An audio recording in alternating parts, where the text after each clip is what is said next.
What's up, guys? It is Brandon from the Two-Piece Mandem, and welcome back to another Premier League prediction, week 12. I apologise for the last Premier League prediction that I actually didn't do, and to be honest, that week was a very, very good week. And yeah, so this time I just had to do it. With the games that are coming up this week, I had to do it. It's just gonna be mad. All right, so yeah, we're just gonna go straight into it. That's just as simple as that. Actually, no, VAR is retarded. Some talks about that. Is it good? Is it bad? Leave your comments down below on how you think VAR is, and also don't forget to hit that subscribe button. All right, and smash that like button as well. Can we at least get, let's say, 200 likes on this video? I think that would be sweet. We can get 200 likes on this video, and make sure you click that subscribe button. So yeah, we're gonna go straight into it. So first game is actually on a Friday, on the 8th of November at 8 o'clock, which is Norwich versus Watford.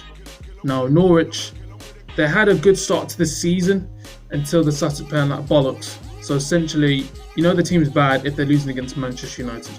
Let's just be honest with you. Like they lost against Manchester United, but I think this week, did they win this week? Did they? No, they lost. So essentially, they lost against Brighton, and Brighton are a pretty good team at home. Let's just be honest, they're a very, very good team at home. Not the best, but all right. And Norwich, they just haven't been able to score a lot of goals or get as many points. I think they've dropped a lot of points. I don't know how many points they've actually dropped, if I'm honest with you. All I know is that Team Pukki is no longer banging in the goals, and these ratings probably going to go down in FIFA 20, something like that. So yeah, Norwich are playing like ass. And then Watford lost against Chelsea. They lost against us. All right. And there's one thing I have to say. All right. I'm going to talk to this one player. De La Feu. You're an absolute waste, man. You know damn well that it wasn't a penalty. You know damn well you were not going to get that ball. All right.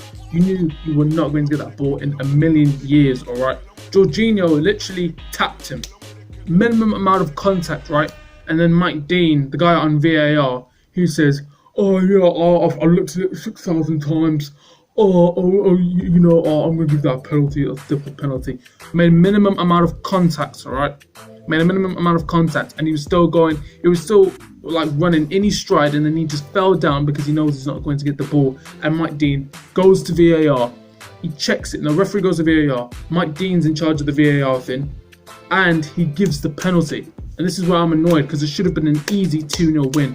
We control that game, but obviously now Watford somehow had to get that penalty. Yes, they scored, but in the end they got F4 from it. What annoyed me is that the last few minutes was tense and my heart was freaking beating, bro. My blood pressure was going up. And like the last 2 or 3 minutes, like my heart rate was going up, and it shouldn't have been like that. It should have just been an easy win for Chelsea.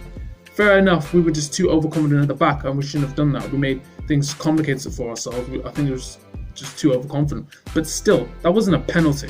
Like, that's just ridiculous, man. Like, leave your thoughts in the comments down below if you thought that was a penalty or not. Because in my opinion, that was not a penalty. Yes, he made contact, but he literally dived.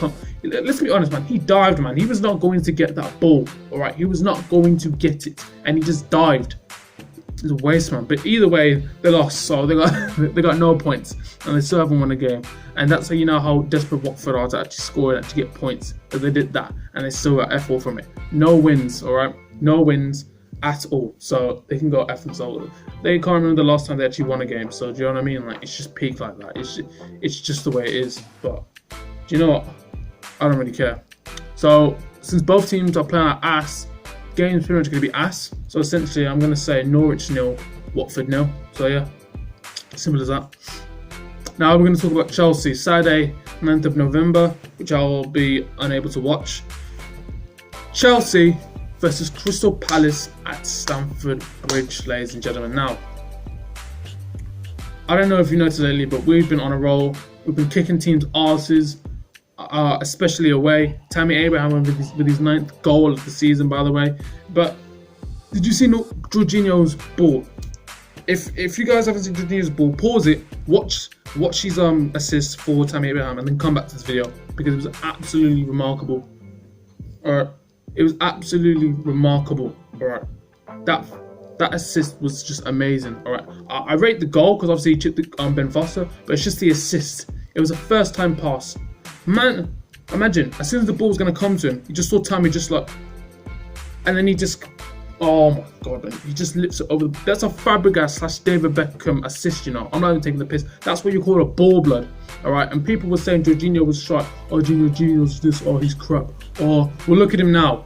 He's playing like a bus, blood.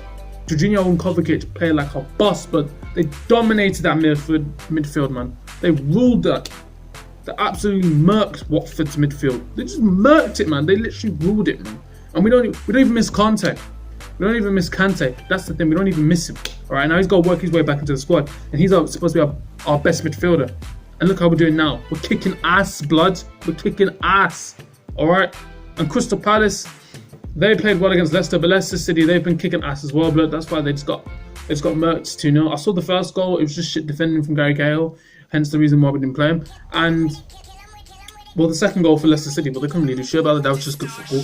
And Jamie Vardy is the top goal scorer in the Premier League, unfortunately. So, yeah. But Crystal Palace do have a lot of counter-attacking threats. They do have Jordan Ayew. They do have Milivojevic. As you guys think, oh, he's actually not great. He's actually like a very, very dominant guy in the midfield. They do have Wilfried Zaha, Aspilicueta versus Zaha. So we always know who's going to win that. So we'll basically need 2 people on him. That's the minimum, because this guy will murk us on the counter attack, and that's the one person I'm scared of. When Zaha's on that ball, I crap my pants. All right, because he's too skillful. He's got pace and he can finish. So it's just peak. And the aerial ability of Benteke, because fair enough, he's terrible with his feet, but he can actually win a ball. So do you know what I mean? But I think for this one, we'll scrape it. I generally think Middlesbrough will scrape it. We don't like batter teams at home, which we should, but I feel as though we'll scrape this game, and it's going to be a very, very tight game. So for this one, I'm going to say Chelsea 3, Crystal Palace 2. I genuinely think we'll scrape this win. I think we'll scrape it, but we'll play good football. Right, next game. These are one of the 4 games at 3 o'clock. So Burnley versus West Ham. I feel as though with this one, Burnley, they got clattered by Sheffield United away.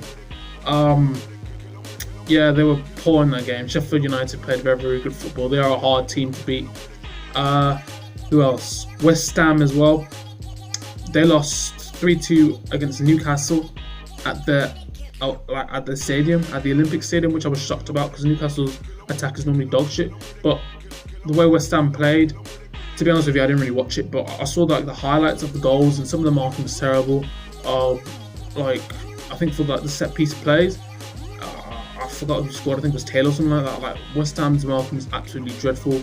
And then I was watching, I saw John Joe Shelby's free kick. That was actually really good. Like West Ham were 3-0 down, and it didn't even look like they were wanted to get back in the game. Football mode, by the way. Yeah, it just felt as though West Ham just didn't want to play really. They were just awful in that game. I don't know what happened. In front of their home fans, losing 3-2 against Newcastle. Let's be honest, they have a crap attack. Let's just be real. They're not really good going forward. Let's just be honest.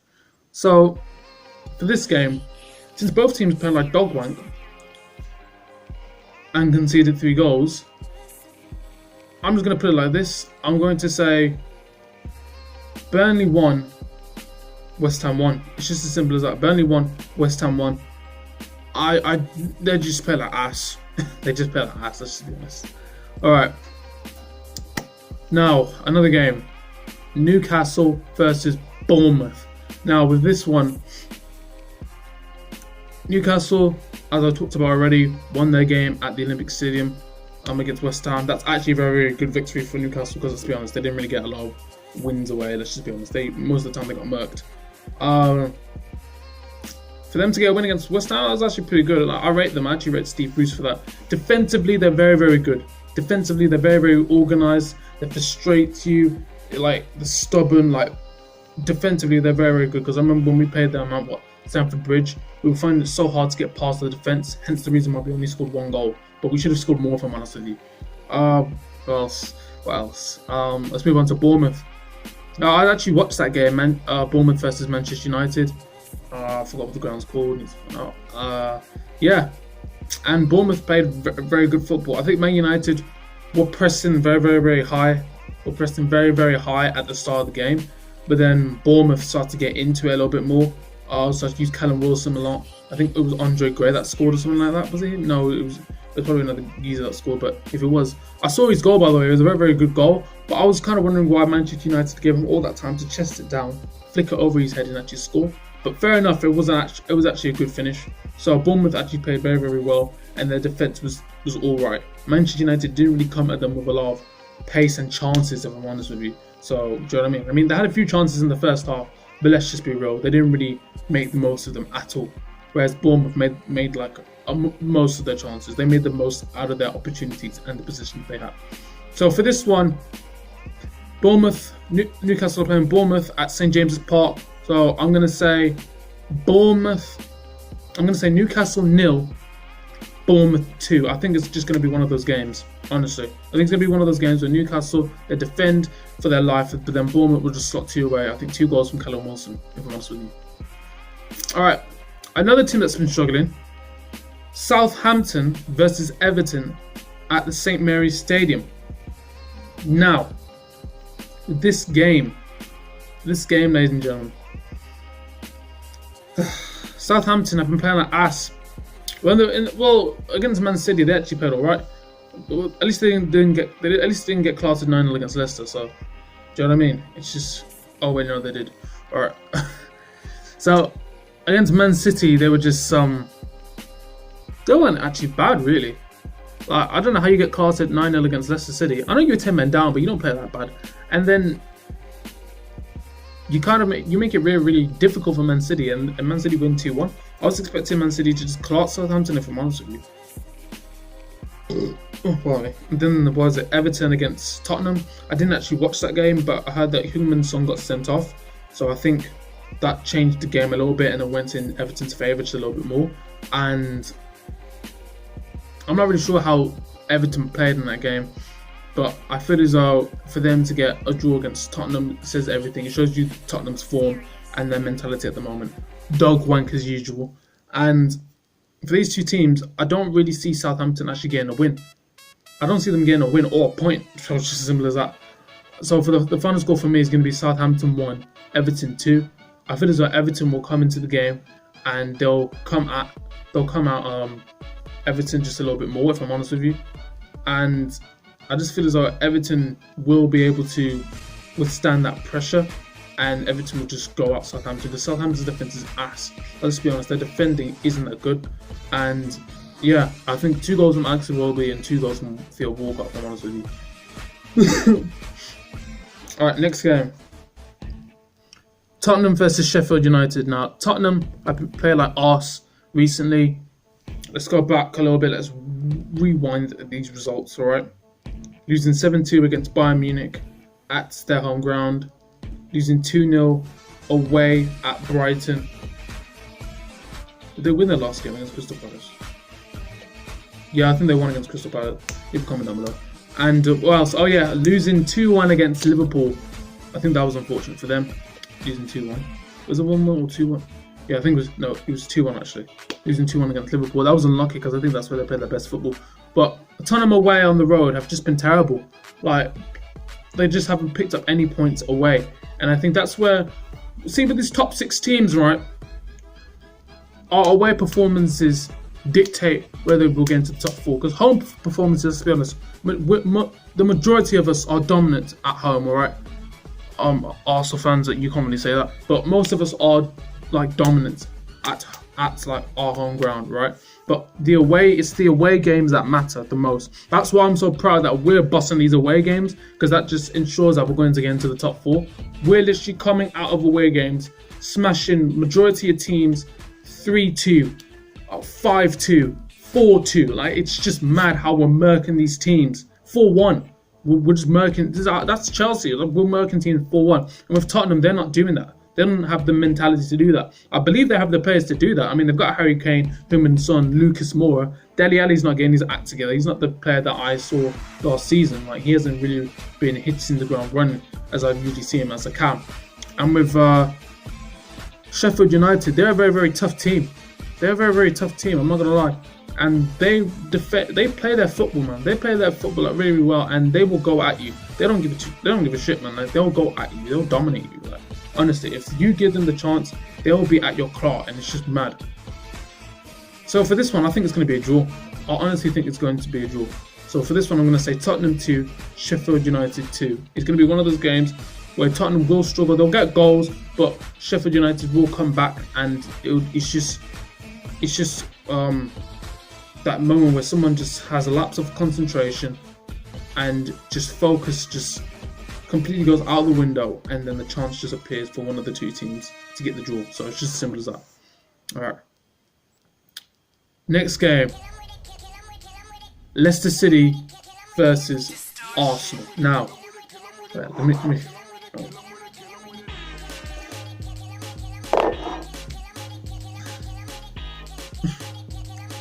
Leicester City versus Arsenal, ladies and gentlemen.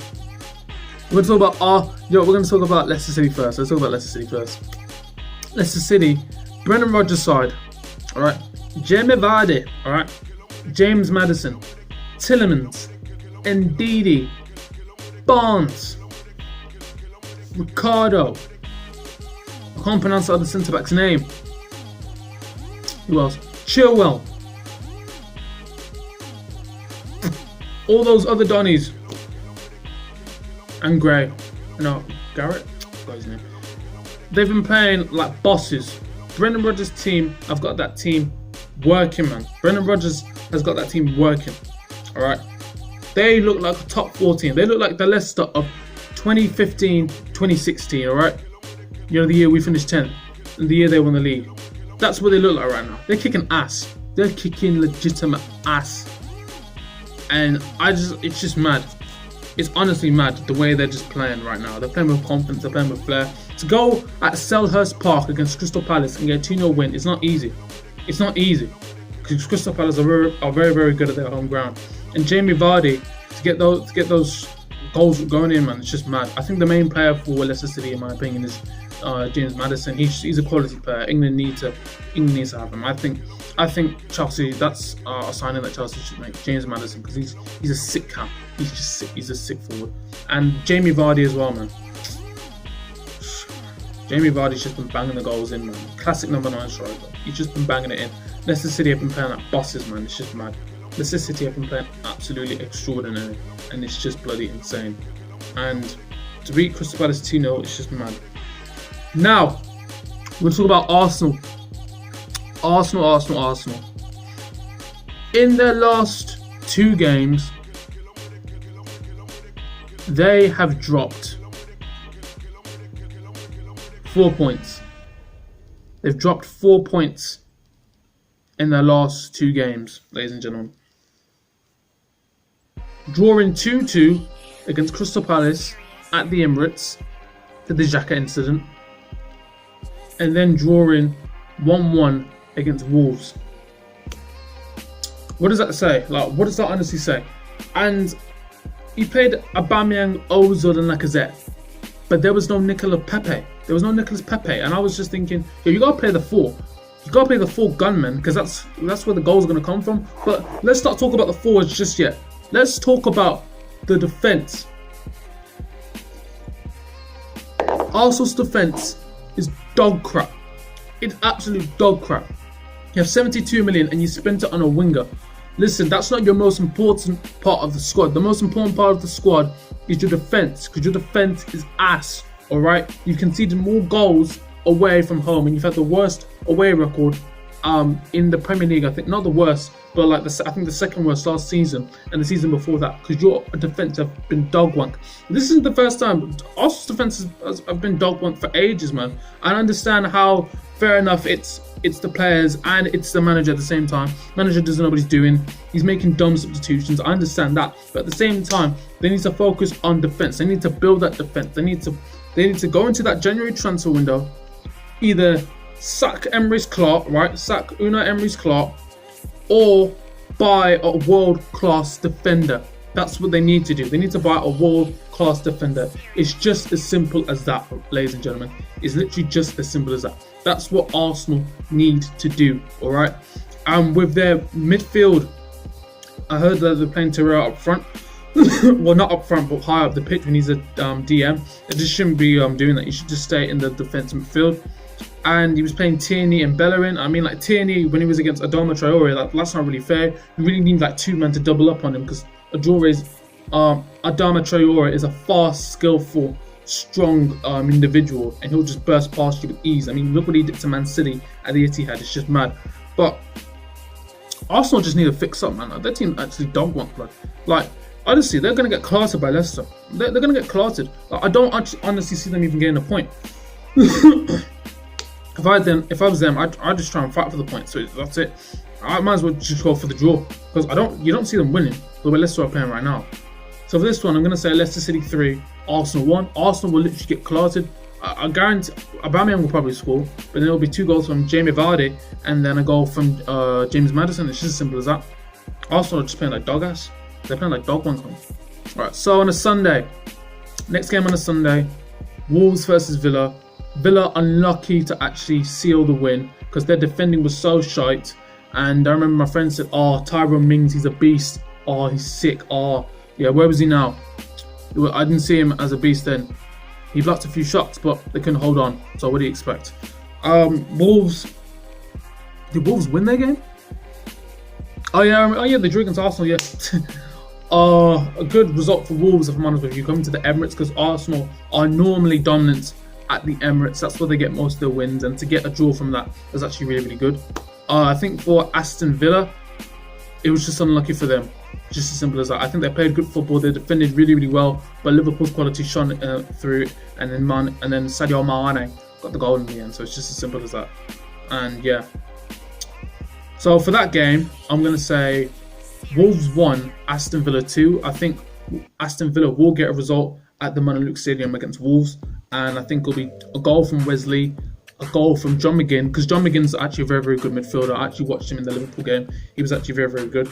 And Wolves, I think it'll be Raul Jimenez. Alright, next game at 2 o'clock on a Sunday.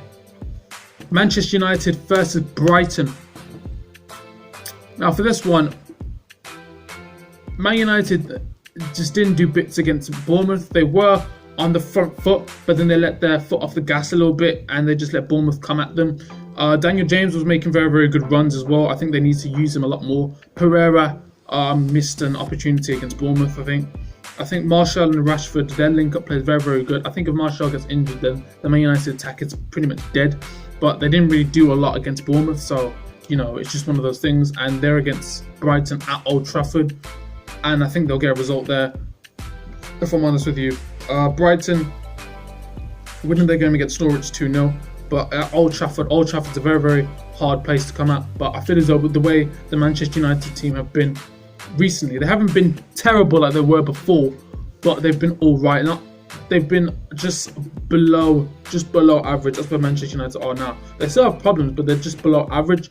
I feel as though Brighton can still get a result there, but honestly, I think Man United will close the shop and get the win there, if I'm honest with you, because I don't believe Brighton have enough quality to actually get a point or at all, if I'm honest with you. They won't really get a win. So for this one, I'm going to say Manchester United 2, Brighton 0. Now, ladies and gentlemen,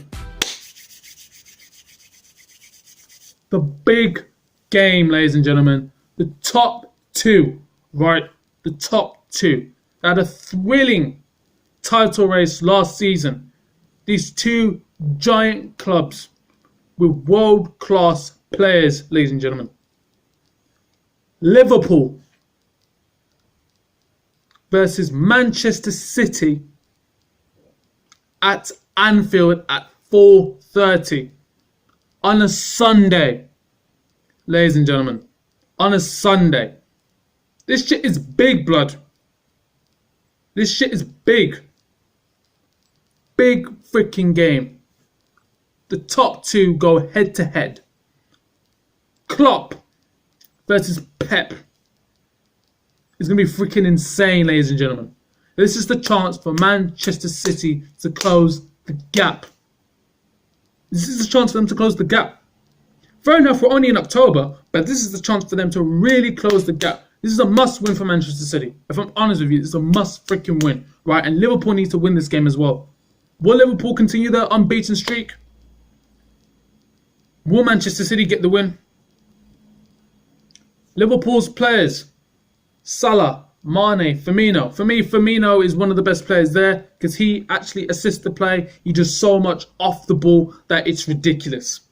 Manchester City. Favorite player for me is the best player at Manchester City, if I'm honest with you, has to be Kevin De Bruyne. He's the one that creates he's the one that creates the play. He's the one that drifts in. He's the one that shoots. He's the one that creates. All right, that gives Aguero those over the top balls for him to score. He's the guy that gives Raheem Sterling 20 tap-ins a season. I've thought about this long and hard. I thought about Manchester City's performance against Southampton. Scraped it, not going to lie, but it's one of those games where you don't play well, but you win. You're going to have a lot of those games. Same with Liverpool. Scraped their game against Aston Villa, but it shows you the mentality. Andy Robertson scoring a goal to get Liverpool back in the game. And Sadio Mane scoring in the 94th minute. I think it was 94th minute to clinch the win for Liverpool. And it was just insane. That shows you, ladies and gentlemen, you can play like ass, but it's just the quality that gets you through in the end. It's the quality that gets you through. And that's just the difference. That's where they're the top two. They can play like ass the whole game and still win because of the quality and mentality of the players.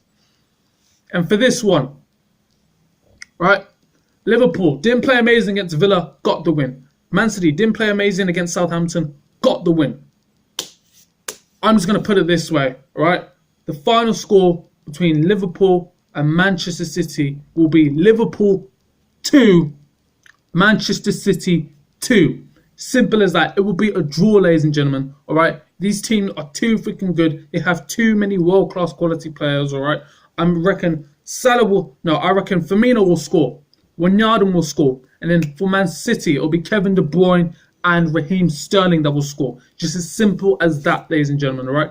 Man City going at Anfield. Anfield are going to roar Liverpool on to get the win for that. And it's just going to be a tough, insane match. And the game will just be a draw. It's just as simple as that, ladies and gentlemen. It's just as simple as that. If you guys enjoyed this Premier League prediction, Week 12, make sure you smash the like button. Click that subscribe button as well. More's going to be coming next week. I'll see you guys in a bit. Holla at your boy!